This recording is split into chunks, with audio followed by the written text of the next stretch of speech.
everyone. Welcome to the very first episode of Curiosity Killed the Cat, but Satisfaction Brought It Back. My name is Lily, and I will be your host for this podcast. In today's episode, we will be talking about how cats came to be and how they were domesticated. I thought that would be a fitting episode for the introduction episode to this podcast, and I hope you guys enjoy. Please make sure to check out the links in the show notes for a list of my sources and other places where you can find me.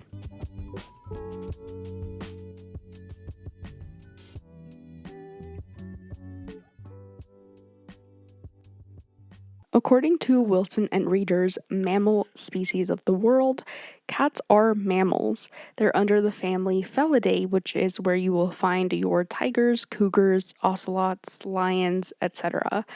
Domestic cats are under the species name Felis catus. Cats are known for their small size, their rough Velcro-like tongue, and their round almond-shaped eyes. They're also a bit polarizing. Some people love them, as do I, and some people absolutely hate cats. The earliest cat-like species that we know of lived some 25 million years ago. Research suggests that they were larger than the house cats we know today.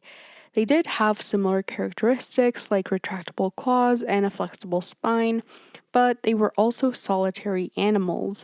This means that they likely didn't have much interaction with humans or any other animals outside of their species. A scientific journal first published in 2009, authored by Carlos A. Driscoll, Juliet Clutton-Brock, Andrew C. Kitchener, and Stephen J. O'Brien, found genetic and archaeological evidence to confirm that cats became domesticated earlier than we originally thought. They also compiled evidence of them looking into the DNA of a little less than 1,000 wild cats and domestic cats. The journal says, quote, "They found that the DNA clustered into 5 groups based on similarity of sequence, and noted that the wild cats within each group came from the same region of the world.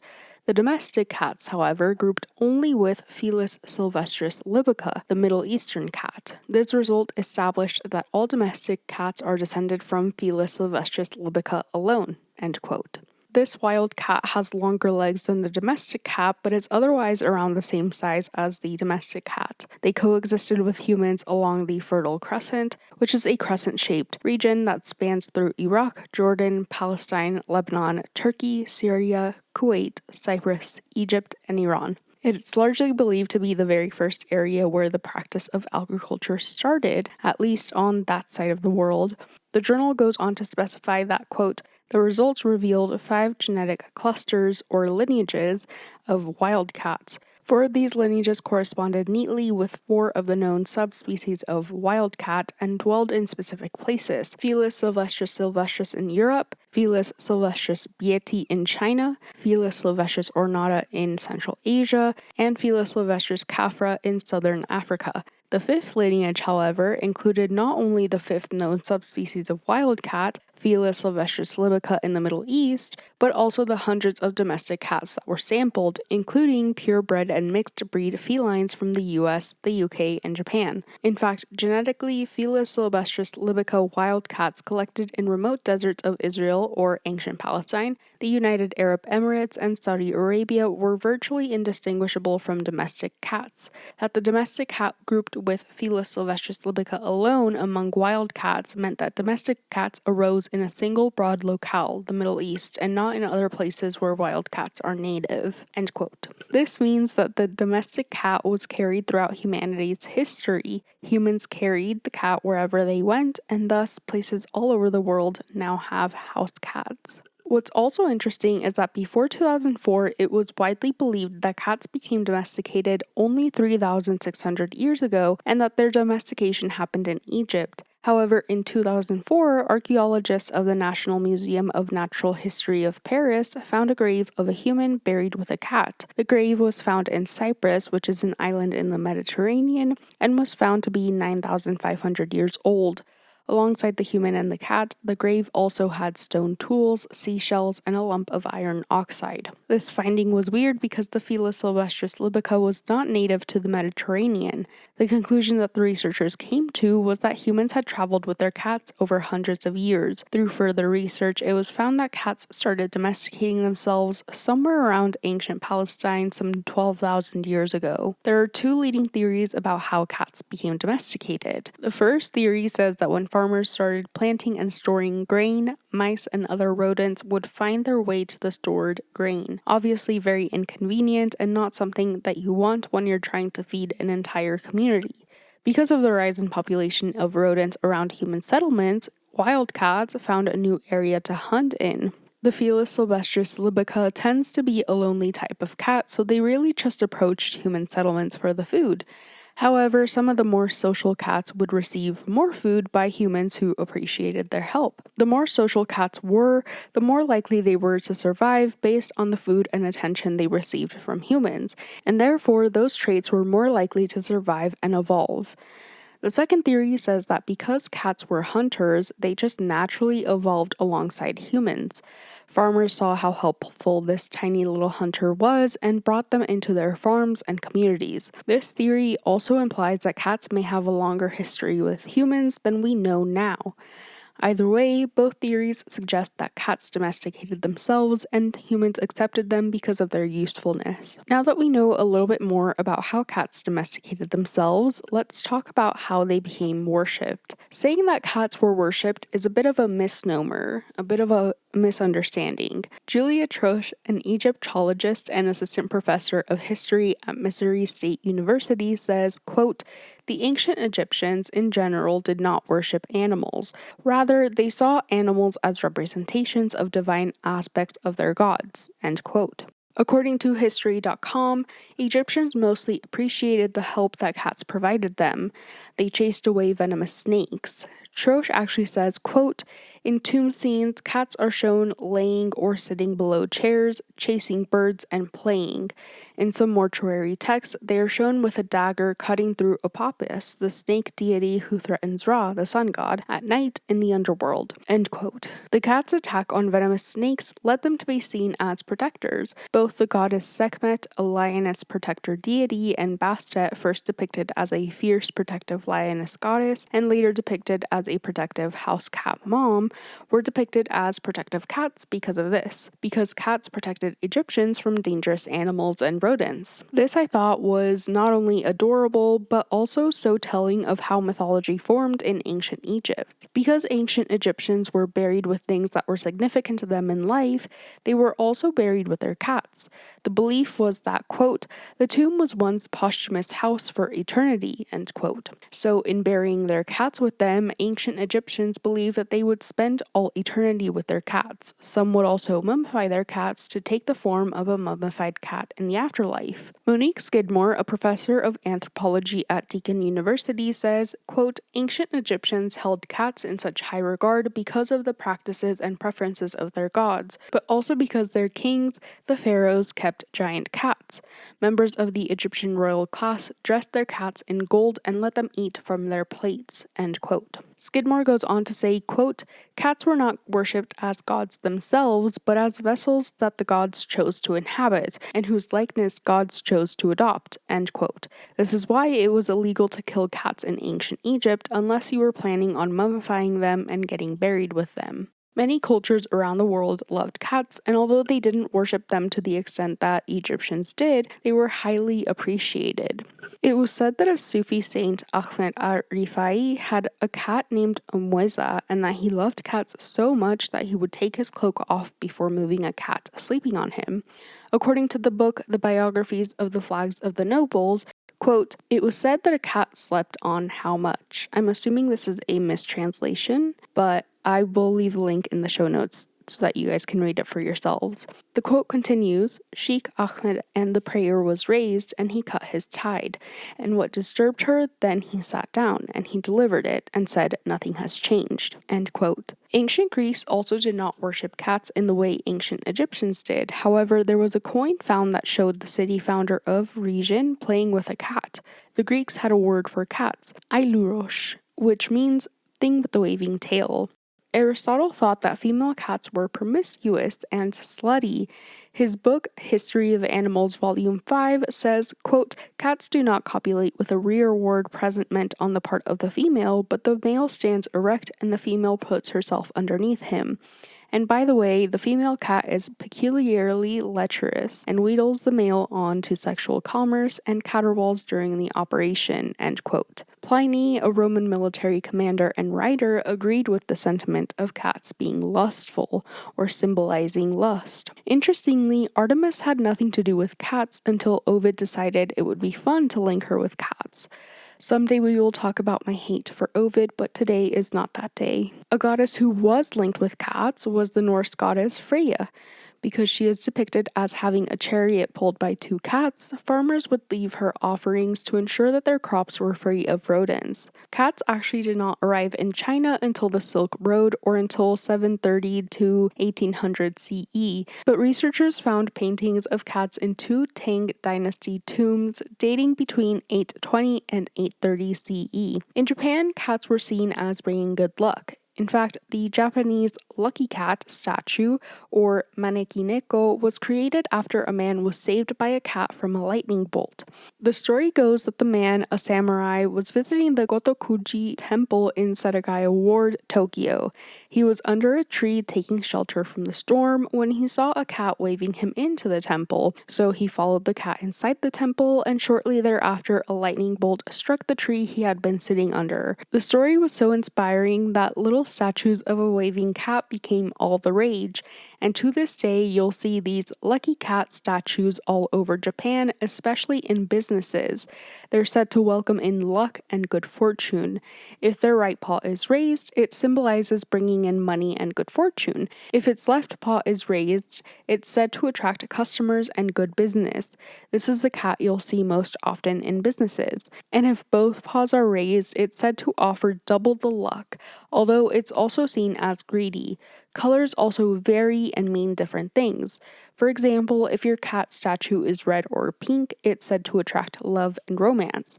The way the paw is facing also depends on whether you're in Japan or abroad. In Japan, the paw tends to face inward toward the cat. This fits the story of the cat waving the man into the temple, like a come here gesture. In the United States, the paw tends to face outward, like how you would wave at someone. What's interesting too is that in every one of these cultures I mentioned, cats provided use to humans. Except in ancient Greece, they actually were bewildered by the Egyptians' love for cats and generally preferred weasels as their rodent hunters, but in other cultures mentioned, cats were useful to humans. In China, they also helped catch rodents and kept the dynasty palaces clean. Same with Norse cultures. Cats caught rodents and kept the fields and crops prosperous. In Japan, they protected rice, silkworms, and produce. And in ancient Palestine, like we talked about, they protected stored grain. Despite cats evolving from one single type of wild cat, and despite them not needing to breed out any specific type of traits to survive, today there are so many different kinds of cat breeds. Cat breeding started in the 19th century because people wanted their cats to look different. The pedigree cat then became popular, with many contests starting to see who could breed the best and prettiest cat. There are now around 89 cat breeds recognized. Cats had no necessity to evolve or be bred to do specific things because they weren't necessary to human survival. Without cats, we likely still would have survived. For contrast, dogs were bred to have specific traits such as guarding, hunting, or herding, all of which helped humans survive. That's why we had so many different dog breeds throughout history. Eventually, dogs also got bred for aesthetics, which is why the pug now has so many health issues and looks so funky compared to its ancestor. Cats did not serve any other function to humanity besides companionship and hunting rodents, which they did to perfection already, therefore they didn't need to be bred to serve any other function. And just like how pugs now suffer after being bred to oblivion, certain cat breeds also suffer. For example, the Persian cats now have flatter faces, leading to similar issues that pugs have. They can't breathe or eat comfortably. Scottish fold cats, the cats whose ears fold, suffer with joint pain and early arthritis because of lack of cartilage. Munchkin kittens die at birth because of their extremely short legs.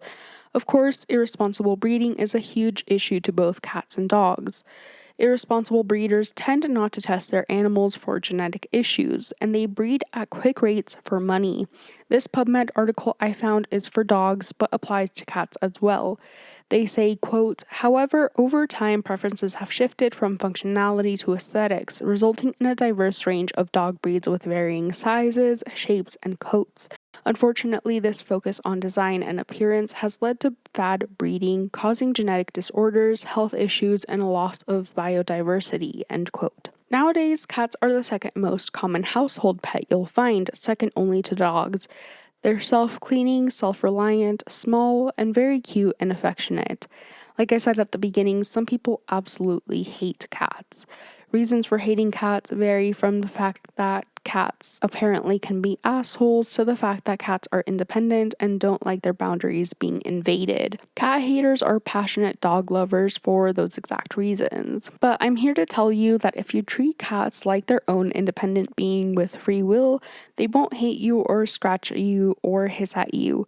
It's also important to learn cat behavior before getting one, as their body language will also tell you that they want you to stop petting them long before they ever hurt you. Also, despite the fact that they are self-cleaning, you do still sometimes need to bathe cats, so I would recommend getting them used to being around water. Also, please do not let your cats be outdoor cats. Outdoor cats can wreak havoc on the environment around them and can deplete bird and butterfly populations. From felineresearch.org, quote, more recently, researchers from the Smithsonian Migratory Bird Center and U.S. Fish and Wildlife Service estimated that free-roaming cats in the contiguous U.S. kill 1.3 to 4 billion birds and 6.3 to 22.3 billion mammals annually, end quote. And although most of the birds killed by cats are unhealthy and likely would have died anyway, they still should not be outside. Being outdoor can also be dangerous to the cats themselves. They not only have so many natural predators because of their small size, falcons and eagles have been known to scoop kittens up. From falconryadvice.com, quote, while peregrine falcons rarely attack cats, it is certainly possible. If your cat lives outside, you should be aware of predators like peregrine falcons who may pose a danger to it. Peregrine falcons typically hunt smaller birds, but they are known to eat mammals as well. Cats are, unfortunately, small enough to be on the menu for those predators, end quote. Other risks to outdoor cats include coyotes. There was recently a TikTok influencer who lost her cat because her pet sitter let the cat outside and a coyote killed the poor cat. According to a PubMed article, also, quote, analysis of urban coyote scats have found that both cat and dog residues are present, ranging from 1.2% domestic dog and cat residues in urban coyote scat in Calgary to 13.6% residue of domestic cat in Los Angeles.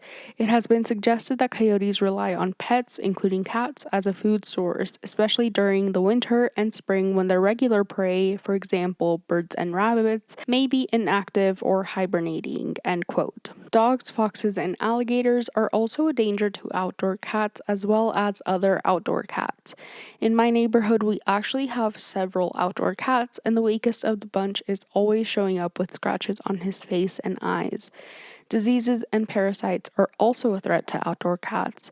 Anything from tapeworm infections, fleas, ticks, ringworm, toxoplasmosis, and feline HIV, among others. Cars and car accidents are also a threat, especially at night or during cold days. Often, cats will huddle up under cars, and if your neighbors are in a hurry and don't check under their cars, they can run over the cat. According to the PubMed article, quote, in exploring the impact of road traffic accidents, 16 out of 127 cats involved in a motor accident arrived at the hospital already dead.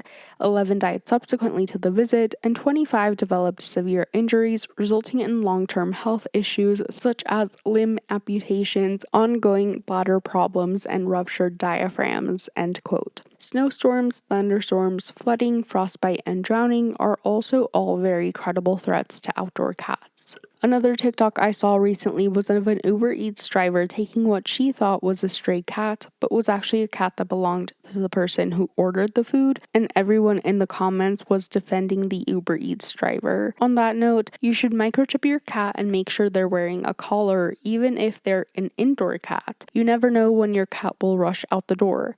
Maybe you're picking up a delivery and your curious cat finds an opening. You want anyone who finds your cat to know where to return it to. And on that note, according to the PubMed article, only about 10% of lost cats return home. So definitely make sure that your cat has some kind of identification on them or inside them. An Amazon worker also recently got removed from his post as a delivery driver because he stole a cat off the porch of the people he was delivering to. He claims that it was his cat and that the homeowners stole his cat and he was just taking it back. The homeowners claim that they've had their cat for longer than the Amazon driver said he had his cat. Either way, the cat was outside in both instances and was able to be taken. If you love cats as much as I do, please keep them indoors or educate your neighbors on the harms that outdoor cats pose to themselves and the environment.